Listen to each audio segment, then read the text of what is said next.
ba? Ayan mga guys, andito tayo ngayon sa farm namin. Ayan, lilibot namin kayo sa aming munting swimming pool. Halika, samahan nyo ako. Tuturo namin sa inyo yung swimming pool namin. Ito yan. May sarili kami swimming pool dito kaya hindi kami kahit hindi kami naliligo. Ito pambata yan, tuyo lang eh. Tuyo lang. Tutok mo pambata. Ayan, yan yung pambata na tuyo lang yan guys. Ayan, inaabangan kami nung ano. Ito pa may lahing ano yan. Yung kalabaw na yan, hindi kalabaw yan. Heart kabaw. Ayan, heart kabaw. Pakita natin yan natin. Halika. Samahan niyo ako sa aming ano, munting swimming pool. Ayan. Ayun, laki nung ano. Nakita ba ibo na yan? Paniki sa umaga yan. Ayan guys. Ayan guys.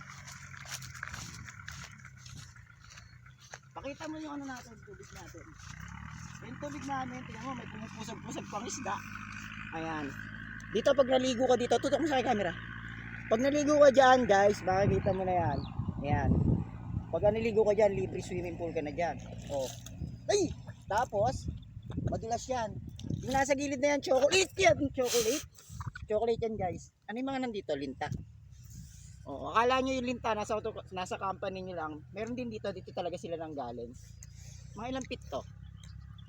Malalim to, no? So, marami din kami pero walang hito dito. Maligo ko kaya. Ayan guys, so, tingnan nyo. Maluwang yan. Turo mo, ipakita mo yung ating ano. Ayan. Yan, lubluban lang talaga ng kalabaw namin yan dati eh. Karabaw yan, hindi yan ano. Ayan o, diyan kami naliligo. Sa mga gusto mag ano dito, mag-swimming, ayan, libre lang. Pag lusong nyo, may lintanang nakakapit sa binti.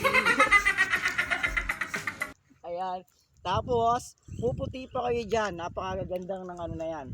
Ayan, parang ano yan, chocolate brush sa katawan. Napaka-nice niyan, tingnan nyo. Ito, pakita mo to. Pakita mo to.